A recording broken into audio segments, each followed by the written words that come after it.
Imana ndi jyenyine ngo mu bintu nazicuza muri iyi si ni ukumenya.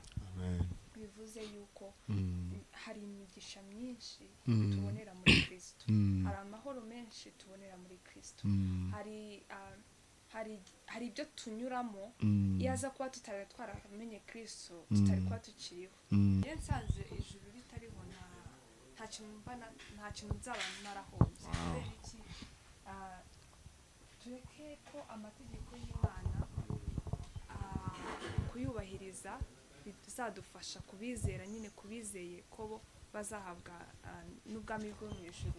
Ariko ntekereza ko no mu mibereho myiza utarasambanye ngo urware sida, utaribye ngo bagukubite cyangwa se bagufunge, kujyana mu gahinda utazi, ukaza kwisanga watangiye kubabara utazi icyakoje, kuko we arimba ku bintu bijyanye nyine n'ukuntu wagira ngo umuntu ari muri break up cyangwa se urukundo wenda uri kwikuba ku muntu utagushaka. Agira uturimbo nyine tuvuga ku rukundo ariko mu buryo bubabaje. namaraga kutwumva nkumva nshaka no kurira from nowhere nyine tu. Rero indirimbo ni ikintu gifite imbaraga nyinshi bigera nko muri bitatu. Hari ziramya Satani, zivuga nyine abantu nyine bagiye muri uriya muziki baragiye no mu yindi myuka, rero bavugwa n'umwami wabo baramya. Hari n'abandi baramya abantu aribo bakora indirimbo nyine usanga zivuga zitaka umuntu itangaza, nunyanga nzapfa ejo, ntabwo ufite sinabaho, sawa kabisa. n'izindi zivuga kuri zitari iz'Imana mwumva zibajyana ahantu habi. Story zanyu nuko mwebwe muteze muzumbaho, ntago muzi uburyohe bwazo kuko ngiye numvaga ntago muzi ngo vibe ngo mood nyine ibintu tuba twigira tu. None ariko ndi umuntu nyine ukunda kumva ikintu nkakigumana mu mutwe ngo nkagitekerezaho. None uko ngenda nkizwa za ndirimbo nkajya nzumva. None hari nk'igihe ujya gusenga, iyo ugiye gusenga kwa kundi ubutuje imbere y'Imana utaratangira kuvuga amagambo, hari uturimbo tukuza mu mutwe ajya kumva ngumva nk'akaririmbo kanje. wari uzi ko nazabaho si we fiyo nyine iri mu nyanja. Veronica bibwiraga ko nunsiga nzapfa, izo zose Prince aba princess. Sure, rero nimba uri umu princess ukaba ukijya mu bintu byose ubonye muri karabaye babiruka, kuko abantu bakomeye ntabwo baboneka ahantu hose. sure, rero nimba nawe ukisanga ukijya mu bintu noneho binyuranyije n'ubwamurimo, ni ukuvuga ngo mbese uwasa nk'uri against y'ubwami bwa papa wawe, ariko afata ukwezi atumva secular songs, yumva gospel, kandi buri munsi afata nka 1 hour yo kumva indirimbo ziramya Imana zo mu buzima bw'ubuhinzi, kuko ngo ikintu cyose ngo kijya kuba addiction ngo ni ikintu umuntu akora buri munsi. Abahanga bavuga ko ikintu kugira ngo ube addicted cyangwa se kibe ubuzima bwawe.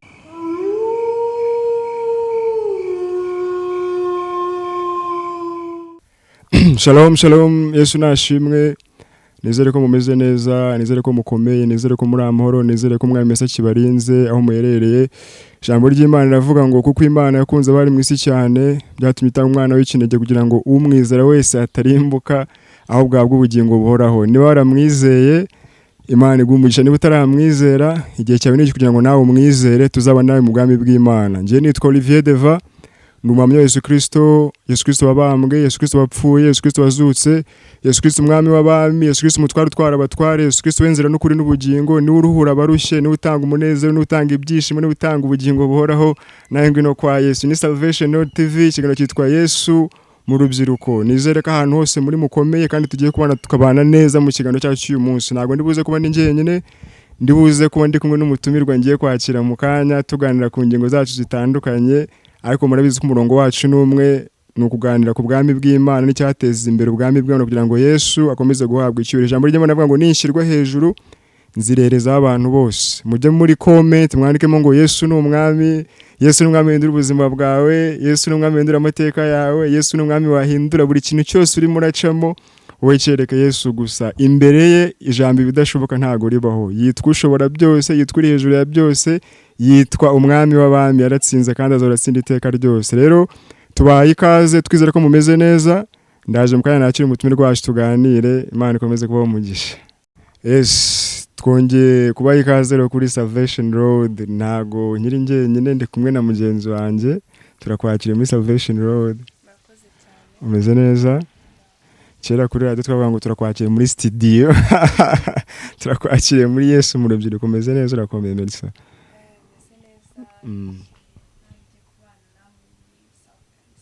Salvation Road. Tukwakiriye muri iyi ndege. So rero nagira ngo utangire bibwira abantu bareba kino kiganiro, bareba Yesu mu rubyiruko, ubasuhuza unabibwira muri make.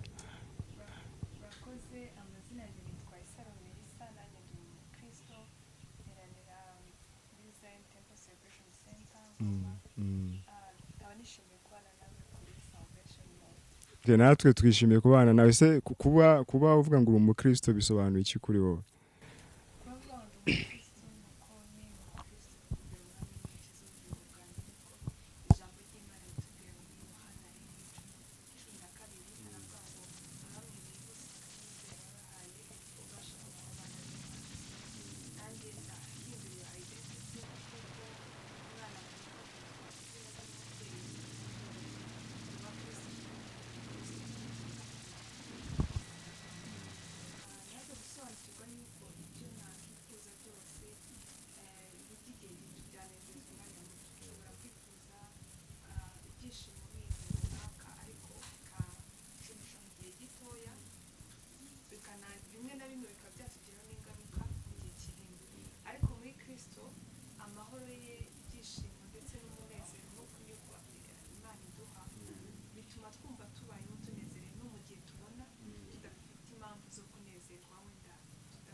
Sinzi muri Kristo bimaze kuhagera mu ugize kunyurwa wumva uri enough, udafite kwifuza kwinshi, aho ufite amashimwe n'ukunyurwa. Kuki rero ndabona ntago mvuze ko uri umwana ariko uracyari muto, ntago uri umukecuru. Kubera iki umuntu ungana nkawe uri mu kigero nk'icyawe ashobora kuvuga akirengagiza ibindi byose? Hano hanze hari ubuzima bwinshi urubyiruko rurimo rubayemo kandi batekereza ko ariyo choice nziza. Kubera iki noneho umukobwa ungana nawe no mu kigero nk'icyawe ashobora kuvuga ati njye bino byose ndabiretse, bino binezeza by'isi n'umunezero w'isi mpisemo gukurikira Kristo? Kubera iki umuntu yafata iyo choice?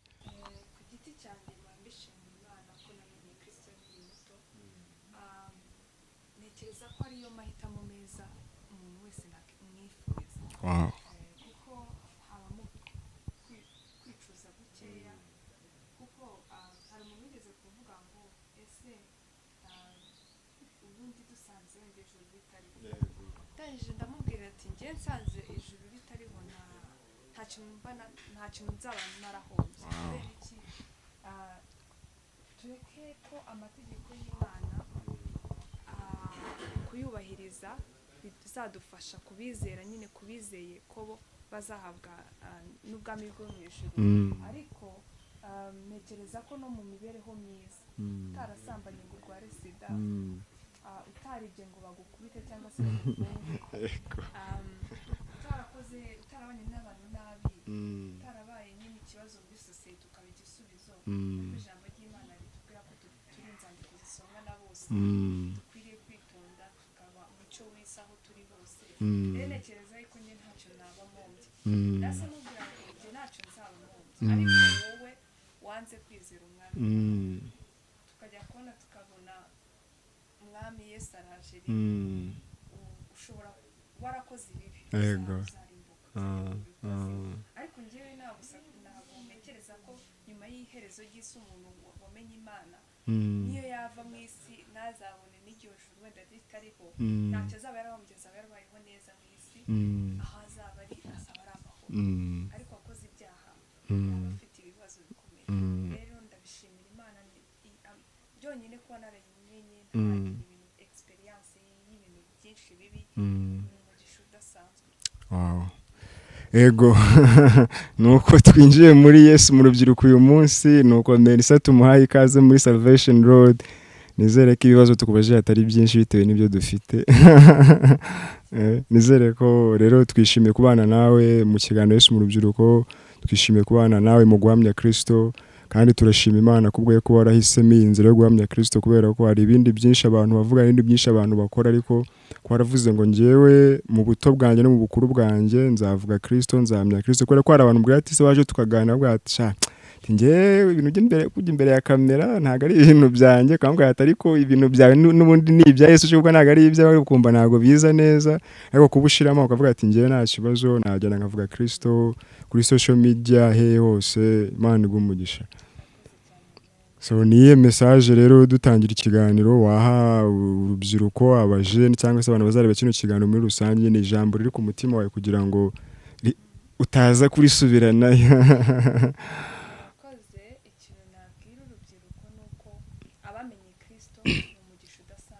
Amen.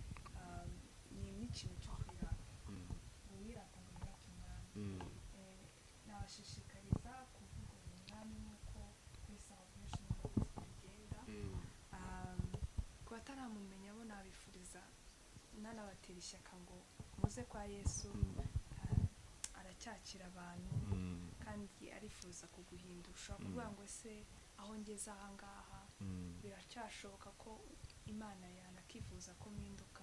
Nukuri naho turagera habi arengeje aho Sawuli yarari, waje guhindukamo Pawulo wicaga n'abakozi b'Imana, ariko ngo Imana yaje kumukoresha bidasanzwe. Bivuze iki? Ntacyo urakora kibi, mbwira urugero rw'icyaha wakoze, nzakubwira umwe mu bantu bamwe na bamwe tujya twigiraho ingero nziza mu ijambo ry'Imana bagiye bahinduka bagakorera Imana. Nawe waza kwa Yesu, kandi nk'uko kuri Salvation Road bavuze dutangira, wakandika muri comment tukagufasha ukatura. Yego. Ijambo ry'Imana niko rivuga ngo niba tuzakanwa ko yuko Yesu ari umwami, kwizera mu mutima wawe ko Imana yamuzuye uzakizwa. Kandi kubyo Melissa avuze, Bibiliya iravuga ngo ibyaha byawe niyo byaba bitukura tukutuku, Yesu arabyeza abihindure bise nka shelegi. Hari umugore bafashe asambana, bagiye kumutera amabuye, Yesu yaramubabariye. Sawuli yicaga abantu, Yesu yaramubabariye. Hari abantu benshi bagiye, hari n'abakoze ibyaha bari mu murimo w'Imana, ariko still bose imbabazi z'Imana ni ngari cyane kuruta uko wabitekereza cyangwa uko wabyumva. Rero ntutinye, nturebe ngo wakoze ibi n'ibi, Imana iracyagukunda. Ibyo wakoze nibi, ariko Imana ikorera nk'umwana wayo. Yesu yapfuye kugira ngo izazimiye nazo zibone. So Melissa, ndagira ngo tuganire hano, tuganira kuri topics zitandukanye, tugenda duhana ibitekerezo, tubishyiramo ubuzima bavuga ko busanzwe, tubishyiramo n'ubuzima bwa Bibiliya, ngiye mbona nibwo buzima busanzwe bakabaye tubamo. So uyu munsi ngo tuganire kuri topic ivuga ngo nyine niba kumva indirimbo za gospel zitari gospel ari icyaha, yabizi nyine hano hanze abantu bivuga ukuntu bitandukanye, bamwe bavuga ngo ntacyo bintwaye, abandi bavuga ngo nta birenze, biterwa n'uri mu muntu avuga. Bati ngiyewe ariko ndazumva, ariko niza gospel ndazumva. Uwo bitekereza iki kwanza, ku giti cyanjye wenda usibye ko indirimbo za gospel nzikunda, ariko ntekereza yuko n'abatizera bamwe na bamwe bajya batanga ubuhamya butandukanye, bavuga ukuntu bari kumva indirimbo cyangwa baciye ahantu harimo indirimbo ya gospel, umwe yenda kwiyahura akareka kwiyahura, undi yumvaga isi yamwikuriseho akumva indirimbo humura, Yesu arakuzi, akaba yabasha nyine gusubizwamo imbaraga. Ariko abantu bumva wenda Sakiro bazatubwire nimba ari ubuhamya bw'indirimbo yabahembura imitima, ikabasubizamo imbaraga, wari ugiye kwiyahura yakumva ngo ndakwanga nanjye nushaka ubyorere. Ntekereza ko nk'abemeye Imana, nk'abakijijwe, dukwiye kumva indirimbo za Sakira kubw'ibintu bitandukanye, bimwe muri byo. Icya mbere, twaremewe kuramya Imana, ntabwo twaremewe kuramya umubi cyangwa se izi ndirimbo za Sakira nyinshi usanga bavuga ibice bigera nko muri bitatu. Hari iziramya Satani, zivuga nyine abantu nyine bagiye muri uriya muziki baragiye no mu yindi myuka yego I know rero bavugwa n'umwami wabo baramya hari n'abandi baramya abantu aribo bakora indirimbo nyine usanga zivuga zitaka umuntu itangaza nunyanga nzapfa ejo ntabwo ufite sinabaho sawa kabisa n'izindi zivuga ku nyuro wari uzi ko nazabaho si we fi yonyine iri mu nyanja Veronica bibwiraga ko nunsiga nzapfa izo zose hari n'izindi ubwo zivuga ku busambanyi to ku busambanyi akenshi zigendana no kuramya umuntu ari mwiza cyane ikintu cya nyuma yakora ari ukumubona rero ibyo byose wumva nk'umurokore izo ndirimbo ujya kuzishaka nta gaciro karimo ndetse nta n'ubutumwa burimo kandi ikindi ijambo ry'Imana rivuga ngo byose turabyemerewe ko byose siko bitugira umumaro rero mu kutagirirwa umumaro nta mpamvu yo kumva izo ndirimbo nta kintu ziba ziri kutwubakamo ariko ku muntu utarakizwa rwose biragoye ko nakubwira ko uzireka ko deja na nubwo uranafata niyo ntambwe yo guhinduka ariko ku wamenye Kristo indirimbo za sacrifice si indirimbo nta kwadvisinga umuntu kumva kuko nta kintu zikubakaho wowe waremewe kubahisha Imana kuramya Imana kuvuga Imana ndetse no gusabana n'Imana nese utekereza yuko kumva indirimbo zitari gospel nyine za secular zisanzwe ese byaba bigize icyaha cyangwa bishobora gusunikira umuntu mu cyaha ni two in one cyangwa kimwe wenda kibyara ikindi cyangwa birunganirana kwa indirimbo za secular ntekereza ko byunganira kuko ngo nyine ikintu tugaburiye umwuka kigera aho ngaho kigahinduka ikintu kigaragara ni ukuvuga ngo hari abantu bajya bavuga ngo mbwira inshuti yawe ubwire uwo uri we ariko aha ngaha navuga ngo mbwira ibyo ureba mbwira ibyo wumva mbwira ibyo utekereza nzakubwira uwo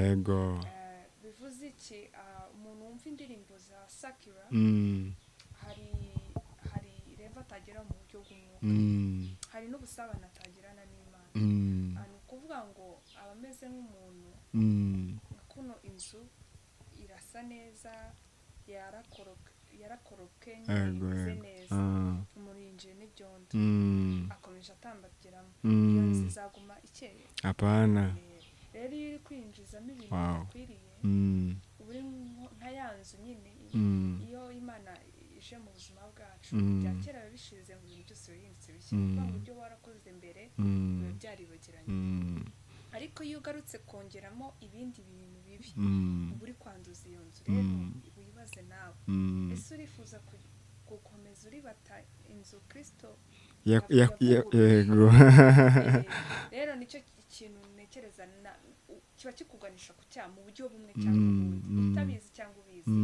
ubu uzisanga rimwe rya jambo wumvishe muri ya ndirimbo uzaribwira umuntu nimba ari igitutsi nimba ari slang nimba tuvuga urugero ari nk'indirimbo wumvishe y'urwango usiko ari igihe wumva indirimbo ukumva utangiye guhinduka kumva rakane kukubibamo ngenda byibuka kera nyikizwa ntabwo nari narakijijwe ariko nyine nanjye nyine ukishakisha tu hari sezo ugera anakora sezo abantu bose banyuramo ubu ukijijwe ariko ubu usa nkaho hari utuntu tumwe utaragira ku musaraba tu tumwe muri twenda nagiye mwuvugamo hari tumwe nakundaga kumva kabisa tw'umuhanzi ntabwo nibuka izina rye gusa umuhanzi w'umunyamerika w'umushinwa ukuntu nimba uturimbo tw'urukundo ngo baby you are strong you are wise ibintu nk'ibyo utwo tuntu naratwumvaga ukura mukobwa akunda ku ndirimbo zimeze nk'aho ufite amatatu menshi ntabwo nibyibuka wasanga wenda yarayagize gusa icyo nzi ni uko indirimbo ziwe dutuje ukuntu dutuje kandi tukujyana mu gahinda utazi yego ukaza kwisanga watangiye kubabara utazi icyakoje kuko we aririmba ku bintu bijyanye nyine n'ukuntu wagira ngo umuntu ari muri break up cyangwa se urukundo wenda uri kwikuba ku muntu utagushaka agira uturimbo nyine tuvuga ku rukundo ariko mu buryo bubabaje yego namaraga kutwumva nkumva ntazi impamvu from nowhere nyine tu. rero indirimbo ni ikintu gifite imbaraga nyinshi I cyane. know. Umuntu wumva indirimbo z'Imana haba ari mood bimucreatingira. N'umuntu wumva indirimbo za Sakira cyangwa se twakwita indirimbo z'isi hari indi mood igucreatingira. Kandi ikindi nimba tuvuga urugero hari abahanzi bamwe bo muri gospel song muri gospel music bavuga ko indirimbo bayihawe wenda bari muri moment runaka cyangwa se bagiriwe nyine ishurirwa bari mu nzu y'Imana bari gusenga se cyangwa se biyirije cyangwa se bari ahantu bari kuririmba cyangwa bageze nyine gathering runaka. Noneho ibaza umuntu uririmba indirimbo mbi nyine nawe ikirere barimo uri kwihuza n'ibirere bidasobanutse. Aba ari umuntu wenda tuvuga urugero ugiye kwiyahura n'umuramyi w'indirimbo z'isi. Mbere yuko yiyahura akaba yakasiga yanditse indirimbo wenda afite n'iyo motivation afite icyo gitekerezo ko aziyahura. Yego, ugasanga nawe ni handi wikurura n'umwuka wo kwiyahura. Hari abantu biyahura from nowhere kubera ibintu barebye, kubera ibintu bumvise, bigatuma bikabakuretingira ikintu akumva nakunzwe afite agahinda. Ibintu uzareba abantu benshi barwara agahinda gakabije kenshi usanga urebye ubuzima bwabo ukababwira bakakwereka rutini yabo. Usanga bamwe hari amamovies barebye menshi ababaje ibintu bibabaje cyane cyangwa se indirimbo bakunze kwisanisha nazo zitameze neza bigatuma n'abantu babahemukira babona muri iyo movie muri iyo ndirimbo ukazashiduka umuntu yibuzije n'ubuzima. Yego, so rero se urumva noneho umuntu yakwibaza wowe kugira ngo uve kuri iyo level nyine urumva hari ahantu wari uri imbere ugikizwa utaramenya Kristo by'ukuri nyine ngahinduka umwami w'ubuzima bwawe kubera corona big time abantu benshi mufite nk'umukiza wabo. Byagenze bite nyine urwo rugendo rwo kugira ngo none uvuge ati izi ndirimbo sinzongera kuzumva ntandukanye nazo, menye ko Melissa uyu munsi ni umukristo agomba kumva ibintu bihesha icyubahiro Kristo, agomba kugendera mu nzira za Kristo. Byarakoroheye se w'abantu bajyaga babikubwira babwiraga iki cyangwa bitekereza gute nyine mbere yuko nawe ujya kuharenga kuko nyine isajani ari nawe uko byagiye bikugendekera? Dusanze kuri experience ibi bintu biri practical umuntu ubyumva avuga ati okay byari byo byose nawe ntago ari umuntu wavuye mu ijuru ngahita agwa mu isi izo ndirimbo atazikunda ibintu urabizi nyine tu. Wenda sinaje gutanga ubuhamya ariko ndatanga practical. Yeah, sure. Yeah. Nazivuyemo. No kuvuga ngo indirimbo za Sakira umushumba umwe wigeze kutwigisha aratubwira ngo kugira ngo ureke ikintu kimwe addiction imwe cyangwa se wenda ikintu wakundaga kimwe ugomba kugisimbuza ikindi. Bivuze ngo kugira ngo umuntu wumva Sakira songs nagakunda kwisanga akunda gospel songs ubusanga nyine ari ibintu bitagendana. Rero bivuze iki nimba njya ko nabigenje nase nangira gukunda indirimbo za gospel ngerageza nyine kuzigabanya ngerageza kugenda nzicikaho buhoro buhoro. Hari iyo ukomeje kwegera umwami sinzi ugenda usanga hari ibintu bimwe uko ndushaho kumwegera amaso yanjye ni nyine wa transformed transformed kuri level uzibaza se ko iki kintu cyajyaga kingora nakiretse cyane ntabwo umenye igihe wahindutse wisanga we warahindutse. We ikintu cyonyine utagomba gukora no gutaninga back ukomeza wegera imbere uko ugenda umwegera haba hari inyota imwe igenda igabanyuka hari n'indi ugenda ugira. Niyo mpamvu Yesu ahura n'umusamariyakazi yamubwiye ngo yabaga wansaba ku mazi nanga wazongera kugira inyota ukundi. Menya amazi uri kumwe umusamariyakazi ajya gushaka amazi. Rero nimba ushaka kureka indirimbo za Sakira nimba warebaga indirimbo wenda wafataga for 2 hours ureba Sakira songs fata 1 hour and 30 minutes kumva gospel. Nyuma yuko umaze kumva gospel for that period of time ufate Sakira uzumva binakubihiye nuko kuzicika nukurushaho nugufata time yawe ukayihereza Imana kurusha ibindi. Ibyo bindi nujya kubikora uzajya wisanga bitakikugira uzajya unasanga nta n'ubuzima. Ngubu Sakira songs niyo nzumvishije mba numva ari ibintu nari kusobanukirwa numva ruri mutumba. I know kubera iki nyine amatwi yanjye ntago akimenyereye urwo rurimi kugira ngo umwana ukiri mutoya abashe kuki ntekereza ko umwana wese avuka avuga ururimi rw'asanga iwabo avuga. Umwana wavukiye mu Bushinwa yisanga avuga cyane cyane, umwana wavukiye muri Espagne yisanga avuga Icyesipanyol. Rero bivuze iki?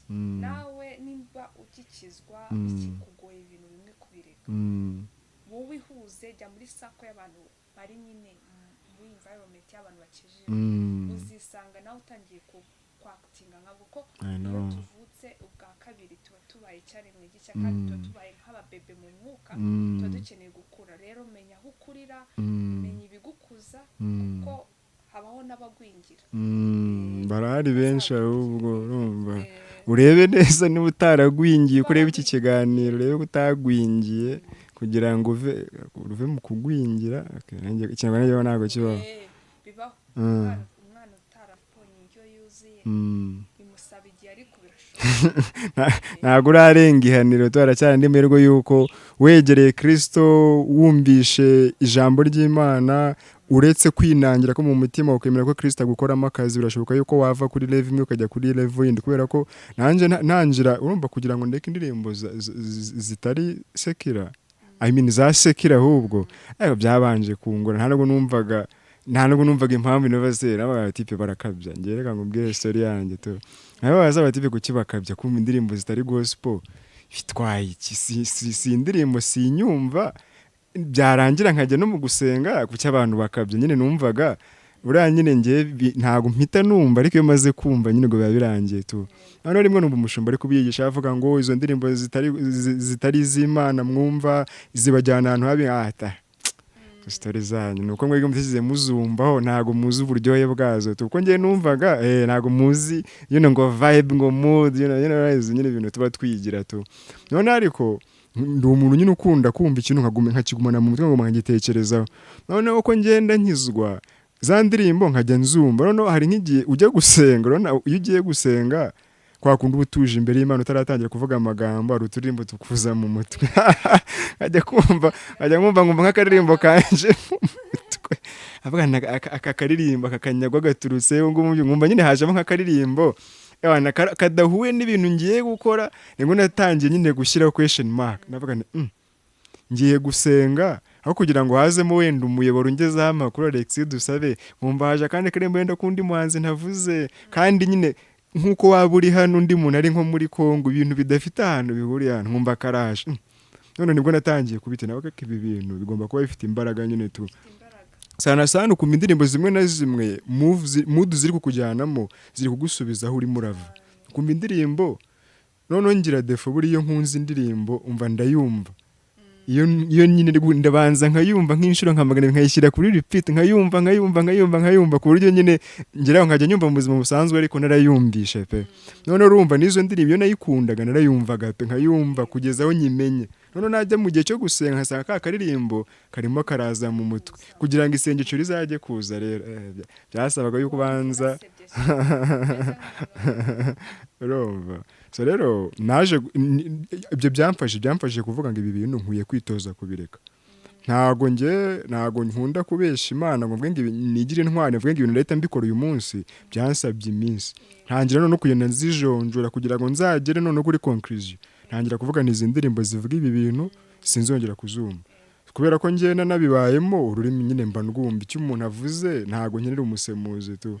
Noneho ntangira kugenda nzicagura, ntangira kuvuga ntibishego byo nakumva indirimbo y'icyo batingi sinzongera kuyumva, nkumva yindi ziganisha ku businzi nk'abandi sinzongera kuzumva. Sinkirwa mu kabari nakumva ziganisha ku ibyo kubyina byo n'ubundi uretse kubyinira Imana byina sinakundaga no kubyina ngewe, navuga nti sinzongera kuzumva. Hasigaramo twa tundi tw'urukundo, bavuga ngo tw'urukundo se hari icyo bitwaye neza, tuzateretesha icyamburu aho tuzajya guteretesha verse zo muri Salomo cyangwa muri Yohana. Nkavuga ngo utungutu tw'umuntu aradukeneye, urumva nyine ugishaka ingingo ikurengera. Ariko biza kugera aho ngaho finally nyine ngera aho ngaho nyine numva abana ziragiye nkajya ubu ngubu playlist nyine urumva byajyanye n'iki. Natangiye muri telefone yanjye kugenda nsiba indirimbo, nkavuga n'izi ngizi sinzongera kuzumva, nkazisiba muri telefone. Ngiye nyine nta muntu wabinganije, ahubwo nyine kwa kundi wemerera umwuka akagukoramo, nkagenda mvuga iyi ni zabana ni nani ntavuze amazina, nkazisiba nkasigamo utuntu, hashira iminsi nkavuga ati izi nizi nkazisiba. Nza kwisanga telefone yanjye nta ndirimbo itari gospel bamo, ariko urumva byabaye je nemeye yuko atari byo ndangije nitoza kubihindura. So rero hari ibyo mbivugiye ikigo ndi kubaho urugero iyo uko ndiko nje byageze to you know. So yego yuko nyine kugira ngo ubashe kureka secular songs nuko urekera ugabanya umwanya uzereza uhereze za gospel kandi n'ukuri ntabwo twaje kurwanya oya twibwirira abamenye Imana bamenye Imana rushaka rukigoye ko babikomeramo bitewe n'ibintu bimwe na bimwe batararekura bivuze yuko nk'uko yabivuze ntabwo ari ikintu kibyuka cyabaye ahubwo ni process ahubwo webwira Mwuka Wera kuyobore muri iyo process ubashe kumuhereza iyo time Imana ngiye kwemerera amasaha najyaga mfata numva secular ndayafata numva gospel uzame kuryoherwa kuko hari n'abantu bagerageza no gushaka pe guhindura ariko bakumva nta buzima buri ariko iyo wasabye Mwuka Wera wasenze wabanje kwiyeza ariko numva indirimbo ukumva ni nk'Imana kuvugisha emera ukorwemo. Hari ukuntu umuntu aba adashaka gukorwamo akavuga ati ngiye nakiriye Yesu, ariko none Yesu aravuze ngo mpagaze ku rugi ndakomanga nukingura ndinjira. Rero ubuzima bw'umuntu bumeze nk'inzu bimwe bavugaga mu kanya, inzu igiye ifite utwumba hari utwumba tuba twaranze ko bati Yesu agakumba ko bukaretse genda ubukora hari, ariko akangaka bukandike ndacyashaka kuba ndi kukidagadura moto, ariko at the end birangira nabi. Njye ntekereza ko mbere na mbere umuntu agomba kubanza kwemera ko ibyo bintu nta kintu bimumariye, kuko utaremera ko urwaye ntushobora kujya kwa muganga, wapfira mu rugo cyangwa ukavuga ati ntawamenya. Ariko niwemera ko ibyo bintu nta kintu biri kukumarira, nkuko navuze nibyo ari byose, niba ngiye gusenga atangira kumva izi ndirimbo ntacyo ziri kumfasha, banza wemere ko ibyo bintu hari ikintu bitagufashije. Ntekereza ko nyine numara kubyemera none utangiye kweze none nabivamo, ntiwigire intwari ngo ushaka guskipinga wigire nka Mercy uyu munsi nayo byamufashe process uvuga ati nanjye ngiye kuba nkawe. Ntuzabishobora, uzabikora ku mbaraga zawe ariko ntabwo ari ku imbaraga z'Imana. Ubwo nabonye ikintu cyiza cy'Umwuka Wera, wapi Umwuka Wera nabonye ngiye yoroshya ubuzima, agutwara gahoro gahoro. Ntabwo umwana avuga ngo ahite yirukanka kuruzinda kamba fatkora dede mama ndumva mise nigira umubyeyi hano hatari. So nyenegeza ko ari ibyo ngibyo tu. None se hari abandi rero noneho bantangaje, bo ntago bumva izo ndirimbo gusa, bo bajye no mu birori byabo tu. Urumva bo none abo ngabo bo sinzi we icyo batekereza nge ntago abo ngabo ubukijya no mu bitaramo noneho abameze nka wa muntu ufite identity ariko atarasobanukirwa identity yiwe agaciro kayo. uko ntekereza tuvuga urugero nk'umwamikazi wo mu Bwongereza witabye umwana ushize, umwana wiwe Prince ntabwo agenda nk'uko twe tugenda, abari ahantu atemerewe kujya umwana w'umwami cyangwa se ari igikomangoma, ari igikomangoma. Rero natwe turi abana b'Imana kandi Imana niwe mwami wacu, ubwo ni ukuvuga ngo turi aba princess. Rero nimba uri umu princess ukaba ukijya mu bintu byose ubonye muri karabaye babiruka, kuko abantu bakomeye ntabwo baboneka ahantu hose. Rero nimba nawe ukisanga ukijya mu bintu noneho binyuranyije n'ubwamurimo, ni ukuvuga ngo mbese uba wasa nk'uri against y'ubwami bwa papa wawe. Rero menya yuko ibyo bintu uri gukora uri kwihemukira kandi uri guhemukira ikintu rero gitangaje. Aho hantu tujya siko n'abantu batuzi bakijijwe iyo tugiye mu bintu by'amapatiz atandukanye nyine hano hanze, batuzi ko tubiri na hariya nubwo batabikubwira ariko kujyana inzu bavuga ati nuko na buryo bareba bahita bakuririmbira uturirimbo. Ni ukuri menya ubwami, menya identity yawe. Nimba ukijya muri biriya birori menya ko utarayimenya, ubwire Mwuka Wera gusobanukirwe k'umwana w'Imana agaciro kabyo ndetse n'ikiguzi byasabye Kristo. Nusobanukirwa icyo kiguzi bizaguhereza no kubiha agaciro, kuko cost umuntu dukunda inka kuko igira amafaranga menshi, kugura inka byaguhenda. Rero nawe umenye igishoro Kristo yatanze ku bwawe byagwenda ko wajya wisanga wagiye mu bintu bidafite umumaro rero uwo nguwo we nta kindi kibazo afite. Abantu bamwe bajya bibesha yuko nyine mu gukurikira Kristo hari ahantu hitwa hagati nyine hatabaho. Hari ukuntu umuntu atarakizwa ubutekereza yuko wakunda Imana ugakunda n'isi ariko ukavuga ati ngewe ntacyo bintwaye kubera ko abantu bose bazi ko baremwe n'Imana, ariko kuba umwana w'Imana bisaba ikiguzi. Nyine twese turi abantu b'Imana kuko twese twaremwe n'Imana, ariko hari igiciro bisaba kugira ngo ube umwana w'Imana. Icyo giciro rero ntago byoroshye kukishyura, bisaba yuko nyine wizera uwo mwana w'Imana waje gupfa ku bwacu, ukemera kugendera mu nzira kuyoboramo. Iyo tuvuga ngo ntago tukiri abacu ngo twigenge, ntago ari blague, ntago ari inkuru tuba turi gushyushya, nyine ni ibyanya uremera ukagengwa, ariko niba utarahagera banza wemere ko kwanza utabishoboye. Kuko ikibazo nabonye tugira twigira intwari, tuzanga umuntu yarigize intwari avuga ati ngewe I can do it myself, ibintu nk'ibyo, ariko banza wemere ko utabishoboye kugira ngo Imana ibone room yo gukoreramo nyine gushoboze tu. Turimo tugana ku musozo rero, ijambo ry'Imana ravuga ngo byose ndabyemerewe ariko ibingira umumaro si byose, sibyo? So rero byose urabyemere, wakumva sekira, ukumva gospel, ukumva bla bla bla, ariko se bigufitiye uwuhe mumaro? Sibyo?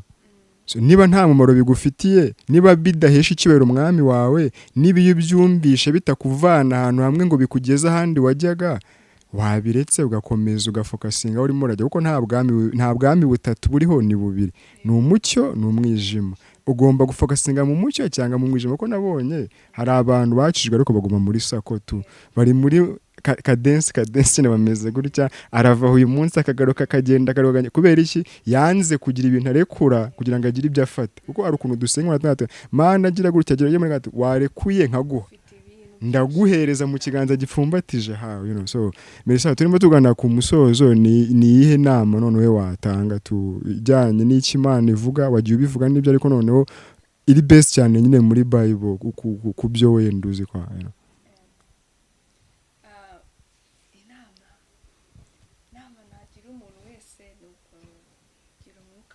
umufasha, nk'uko ijambo ry'Imana ritubwira ko idusigiye umufasha. Umufasha ni umuntu ugufasha nyine aho utishoboye ndetse nawe ukeneye ubufasha, kuko hari ibintu utakora wenyine. Ushaka nko guterura ibintu runaka ntiwabyiteguza, akenshi usaba umuntu akagufasha.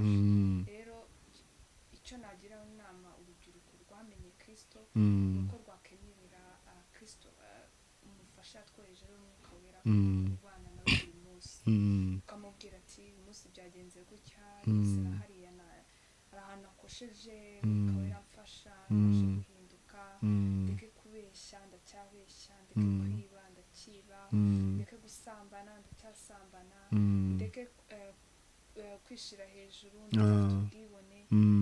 Ku bataramenya Kristo rero nababwira yuko ni ukuri nk'uko yabivuze, Imana ihagaze ku rugi kandi ukomanga ku rugi rw'umutima wawe, irifuza yuko wayemerera.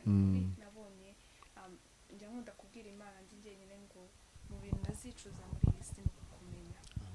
Bivuze yuko hari imigisha myinshi tubonera muri Kristo, hari amahoro menshi tubonera muri Kristo, hari ibyo tunyuramo iyo aza kuba tutari twaramenye Kristo tutari kuba tukiriho. Kuko Imana ijambo ry'Imana rivuga ngo nzategeka abamarayika benshi ngo babaramire, ngo mujye ikirenge ku ibuye, muri Zaburi 91 wa 10:11. Rero bivuze iki? Imana ihora ku muntu wayo umureba, imeze se ijisho ryayo rihora kuri we. Rero nkawe utaramenya Kristo, ijisho rikuriho n'irihe. Ni ukuri kumenya Kristo ni umugisha. Mu bihe bigoye twebwe ntabwo tuhangayika nk'amwe, tuba dufite uwo tubwira data, urumva tugasubizwamo imbaraga. Aho duhagaze aha ngaha si uko twageze kuri byinshi, ariko murabona ko tutihebye, dufite ibyiringiro, dufite amahoro, turishimye kandi turanyuzwe. Biragoye ko muri iki gihe wapfa kubona umujene unyuzwe muri we adafite Kristo. Baba bari gushakisha hasi hejuru, bakora ibyaha byinshi kugira ngo bagere aho bagera. Ahora yifuza, abona kimwe akifuza ikindi, abona imodoka akifuza inzu, yabona inzu akifuza ababyeyi yabo mbese bahora mu kwifuza ariko twebwe abamenye Kristo ibyirato byacu ni Kristo ibyo dukeneye byose tubisaba data tukabiringira dukwiriye tukabihabwa iryo jambo nababwira muze kwa data hari amazu menshi hari amazu menshi niko Yesu avuze ngo ngiye kubategurira kugira ngo umwami Yesu naza rimwe nawe uzabe mu bazagenda ni ukuri birababaje ko wabona ibyishimo by'ino si ibyo bita ibyishimo by'igihe gito ariko ukazabura ibyishimo by'iteka kurimbuka ntuzemere kuzaba mu barimbuka hari abantu bajya bavuga ngo ntabwo nzarimbuka kandi nyine akanyura gukira ubuzima bahema rogo bazarimbuka uzakizwa ngo ku munsi wa nyuma nkaho awuzi byiza nuko wakacira umwana ko bamwemeye bose bakamwizera niwe yahaye kandi ngo nawe uzajya kwa data tamujyanye amen kandi ngo muri nyine inzira tuboneramo agakiza ni muri Kristo Yesu nimba wemera n'Imana ariko wemeye Kristo kuko nabo ngabo babaho menya yuko bigoye ko wakinjira muri ubwo bwami kuko inzira yonyine ihari ni Kristo emerera Kristo abo umwami n'umukiza w'ubugingo bwawe tangirane nawe urugendo rushya igihe gikwiriye tuzabane twese umugabo w'ijuru ijambo ry'Imana avuga ngo twese twakoze ibyaha ntitwasingira ubwiza bw'Imana avuga ngo hagati yacu n'Imana harimo umworera munini abataramenya Kristo uwo mworera bridge yonyine ishobora kutwinjizayo ni umusaraba wa Yesu kunyura Yesu niwe nzira ishobora kutugeza ku Mana kubera ko twebwe twakoze ibyaha bidutandukanya n'Imana ikishobora kongera kudusubiza ku ntebe y'Imana ni ukunyura muri Yesu gusa niyo mpamvu ari we nzira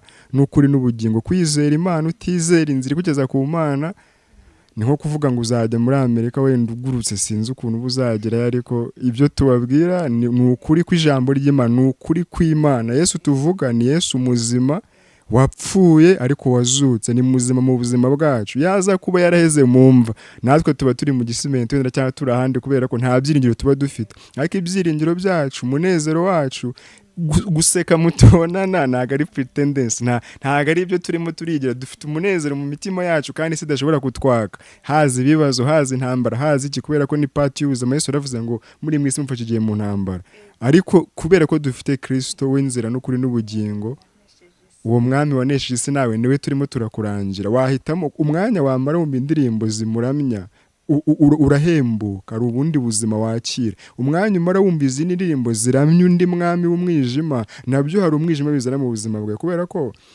ibyo urya nibyo ubabyo ibyo ugaburira ubuzima bwawe uhinduka ibyo ngibyo ugaburira ubuzima bwawe so ntago turi hano kugira ngo tugucire urubanza cyangwa tugucireho iteka oya birashoboka yuko utabishoboye uyu munsi birashoboka yuko bikugoye uyu munsi ariko turaguha inkuru nziza yuko Yesu yiteguye kugushoboza Paulo yaravuze ngo nshobozwa byose ntabwo yavuze ngo hari bimwe nshoboye ibindi Yesu akanshoboza Paulo yaravuze ngo nshobozwa byose na Kristo mpimbaraga emera ko Kristo agushoboza aguha imbaraga noneho uve mu kigero kimwe ugere mu kindi kubera ko izo ndirimbo urazumva nibyo urazibyina nibyo ariko se nyuma yaho birangira gute ese ijuru iyo uri kuzibyina ijuru riranezerwa ese uramutse ugiye mu giterane cy'abantu b'abakristo waziplenga bagoye mwanya ngo ucurange wazibacurangira so urumva niba utazicuranga muri bene so rero bivuze ngo zifite ikibazo niba uzumva uri wenyine bikaba wumva utazicuranga abandi bazumva hakaba ari indirimbo udashaka abantu bamenye yuko ujya unumva no kuvuga ngo umutima urakubwira ngo nyamara ahantu bivemo byihorere ariko niba hari indirimbo wumva ukumva wayicuranga uri kumwe n'umushumba wawe uri kumwe na bene so kumva ni sawa move on komeza iyo nzira so rero ndumva twahagana ku musozo zaburi niba yanga ishyaka ry'inzu yawe rirandiza natwe bamuna twabishyushye ariko nakunde ni urukundo rw'umwami ni urukundo rwa Yesu nyine ruri muri twe tugira ngo nawe wakire kubera ko nitwe duhari uyu munsi ni wowe uhari uyu munsi wo kubwira abantu yuko Yesu aracyakiza ntago bizavugwa na Satani yaratsinzwe yaranesheje ntago bizavugwa n'abapfuye ibyabo byararangiye wowe uriho uyu munsi no ugomba kubivuga so nesa tugana ku musozo rero wowe ni iki wavuga kuri iyo topic turiho ku muntu wenda uvuga ati nakora ikintu twagiye tuvuga ide nyinshi ariko ushobora kumuha akandi kantu bakita gakihari akandi kantu nyine ko kumufasha kugira ngo avuge ati wenda akangaka niko naboraga kugira ngo noneho nkomeze imbere mbe nakomeza nyine ngeraho Kristo anyifuza tu. namwereza ko gufata uku kwezi ugiye kwinjiramo agatangirana n'intego ivuga ko azamara ukwezi atumva secular songs gospel songs ariko kwezi niyo umva ubuzima bwiwe bukiri bwa bundi nta cyiza yabibonye cyangwa se akumva nta guhinduka kwari kwamuzamo nyuma y'uko kwezi azongera bivanga ariko afata ukwezi atumva secular songs yumva gospel kandi buri munsi afata nka 1 hour yo kumva indirimbo ziramye Imana ubuzima bwe wese kuko ngo ikintu cyose ngo kijya kuba addiction ngo ni ikintu umuntu akora buri munsi abahanga bavuga ko ikintu kugira ngo ube addicted cyangwa se kibe ubuzima bwawe nimba ari habit runaka ushaka kugira uzayikore buri munsi igihe kingana nk'ukwezi nushaka no kureka habit uzayireke buri munsi mu gihe kingana n'ukwezi usanga nyine icyo kintu kitakigufiteho ububasha rero muri uko kwezi muvuge ujye ubyuka mu gitondo ubwe mu mwuka wera nimba ndi kumva indirimbo zo kuramya za gospel ujye uma kumvamo ubuzima nibiba amagambo bihinduka ubuzima uzagenda wumva Imana ikuganiriza uzagenda wumva ari amasezerano mashuri kwakira uzagenda wumva ari imbaraga uri gusubizwa mu gihe indirimbo za gospel agenza umva nkumva neza nkumva Imana iri kunganiriza neza nkumva nyine mpindutse nanone mushya nkumva nshaka gusenga nkumva nshaka gusoma ijambo kuko music ifite powerful ifite imbaraga nyinshi cyane mu isi y'umwuka ndetse ikorana n'imibiri yacu cyane so ujye urara wumva uturimbo twa gospel ukire mu ndirimbo zo kuramya n'ubu uri muri pause haba wiga cyangwa se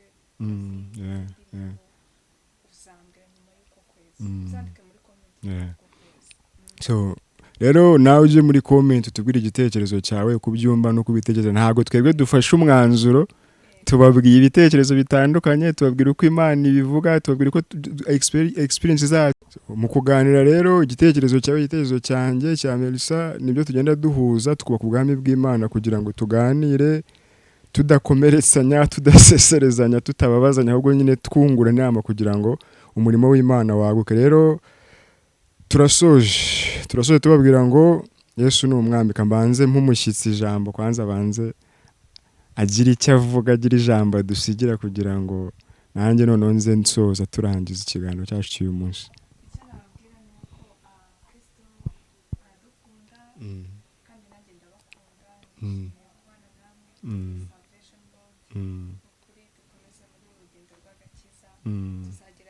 amen twizere ko uzagaruka cyangwa twizere ko tutazongera kukubona so natwe twishimiye kubana nawe twishimiye inama nziza watugiriye kandi wagiriye n'urubyiruko bagenzi bacu twishimiye ko hari aho ugeze muri Kristo kandi kugikomeje urugendo kandi tugusaba imigisha iva ku Mana so bakunze rero ba Yesu mu rubyiruko namwe turabashimiye ko mwarebye ikiganiro mukomeze mukunde Kristo mukomeze mushake Kristo mukomeze mwihe Kristo mukomeze muramye Kristo niwe nzira n'ukuri n'ubugingo nta wamwiringiye wakozwe n'isoni nta wamukoreye ngo yikorere amaboko ngo nta wamwitangiye ngo yitangire itamutwa n'udukora twajyaga turirimba muri Sunday School kera so rero nawe rutaramenya Yesu rero wowe turakurangira Yesu yaravuze ngo yemwe abarushye n'abaremerewe nimuze munsange ndabaruhura niba urushye niba uremerewe niba wihebye niba ucitse intege niba nta byiringiro Yesu afite urufunguzo rw'ibyo bibazo byose ufite niwe nzira n'ukuri n'ubugingo inzira urimo ubona zitasomeka Yesu we ni inzira ifite ahijya wenda wisanze mu ruziga kubera inzira ziswera amahitamo mabi ariko Yesu ni inzira izakuyobora muri ubu buzima kandi nibirangira iby'ubu buzima zakujyana ujye kuba mu ijuru ntabwo ifuza kuba mu ijuru twebwe twaramaramaje tugomba kujyayo nawe turifuza ko tujyana ngo ino kwa Yesu akuruhure ngo ino kwa Yesu aguhembure ngo ino kwa Yesu yongera kubake turabizi mu rubyiruko hari amadepression hari ibibazo byinshi ariko igisubizo ni kimwe Yesu niwe gisubizo rero Imana ikomeze barinde turabakunda mukore subscribe mu liking mu sharing mu commenting mukomeze mushyigikira umurimo w'Imana kugira ngo bigere kuri benshi kugira ngo tukomeze twagure ubwami bw'Imana. Rero amahoro y'Imana abane namwe, turabashimira kubw'urukundo rwanyu, kubwa support mugenda mutwereka mu buryo butandukanye. Natwe twabasezeranya hamwe n'imbabazi z'Imana nuko tuzaguma gukora uyu murimo kugeza igihe tuzavira mu isi cyangwa Kristo akaza tarava mu isi tukajyana mu ijuru mu bwami bwe. So mukomeze mugire ibihe byiza rero. Imana ibarinde. Harakobo Rwanda. Shalom.